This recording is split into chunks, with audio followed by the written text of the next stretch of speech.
Thank you, Mr. President, and thank you also for organizing this very important meeting today. Let me start by thanking you, Mr. Secretary General and Goodwill Ambassador of the UNHCR, Ms. Blanchett, and Associate Administrator of UNDP, Mr. Ghetu, for your strong briefings. This week marks 1 year since the report of the Annan Commission. Last week, we mourned the passing of Mr. Kofi Annan in this Council, and we remembered his legacy. Today, we should honor his legacy by encouraging Myanmar to implement all the recommendations of the Annan Commission in full. There is no greater tribute than implementation of the pathway which Mr. Kofi Annan, who cared deeply for Myanmar, provided to us for an inclusive future in Rakhine State. It provided hope for a solution of the complex challenges of Rakhine State. Hope that was destroyed by the terrorist attack by ARSA and the violent response of the Myanmar security forces. They were meant to protect the Rohingya. Instead, they violently chased away more than 700,000 women, men, and children from their homes to neighboring Bangladesh, where the government and the people have opened their homes and their land for those in need. 1 year later, virtually none of the Rohingya refugees felt safe to return. This has become one of the largest humanitarian crises of the 21st century. And it is in this sobering reality that we meet today. Today I will reflect on, firstly, the urgent need for accountability, secondly, the return of the Rohingya people to Myanmar, and thirdly, this Council's further engagement. Mr. President, on accountability. In Kutupalong camp last April, the Council saw the devastating effects of this crisis. And I will never forget the large number of persons that were physically and psychologically wounded. Small children with deep scars on their heads and on their limbs. They did not play. They did not dream. We met a woman holding a 16-day-old baby. She did not know how to bond with the child. She did not know who the father was. She was raped by Myanmar soldiers the night that her husband was murdered.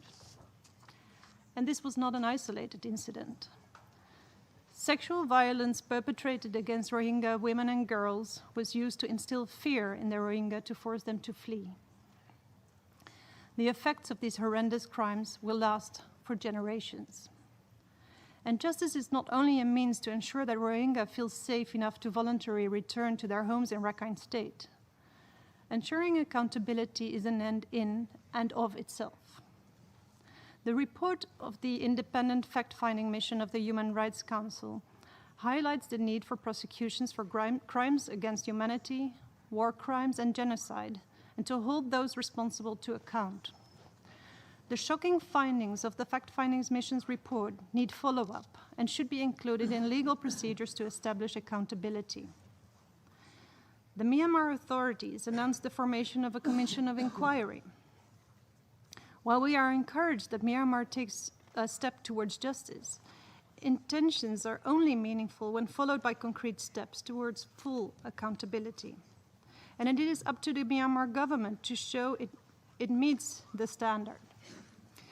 If there's no progress at the national level, the international community has to take responsibility and provide alternatives. And then this Council needs to refer the situation to the International Criminal Court. There can be no impunity.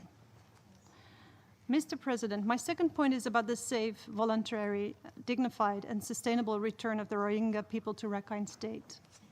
The MOU between Myanmar and UNHCR and UNDP was a first step in the right direction, but we have serious concerns about its implementation. If Myanmar is serious about its willingness to let refugees return safely, the best way to show that is by allowing the UN unfettered access to northern Rakhine to assist and to fulfill its mandate. By addressing the issue of severely restricted freedom of movement for the Rohingya people in Rakhine State, by making sure that IDPs can return to their places of origin, and by offering a credible path to citizenship for those who are entitled to it by law. Thirdly, this Council's engagement. It was in response to a letter from the Secretary General that this Council decided to give this human tragedy the attention it deserves. And we thank you, Mr. Secretary General, for your leadership and commitment to the Rohingya people from day one. This Council has constructively engaged with the Myanmar authorities both during and following its visit. We, however, have to conclude this approach has yielded minimal results.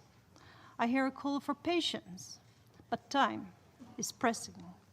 The international community cannot rely on the generous hospitality of Bangladesh forever. And new realities are created on the ground that make it more difficult for people to return to their homes or their places of origin. Traces, essential for truth-finding and accountability, are erased. The role of the press is crucial in this regard, as free press serves the governed instead of the government. We therefore call for the immediate release of the 2 Reuters journalists. The Myanmar government needs to pick up the pace. It needs to create an environment conducive to return, sustainable peace, and should also ensure accountability. We expect results. The Security Council will have to continue its engagement, working side by side with other UN efforts, including those of the Special Envoy, the Human Rights Council and its fact-finding mission, and the funds and programs to move the situations toward progress. We all, and Myanmar above all, need to work without delay, using all tools at our disposal to achieve the same objective. A democratic Myanmar in which all ethnic, minority, and religious groups, including Rohingya, can live together peacefully throughout the territory. Thank you.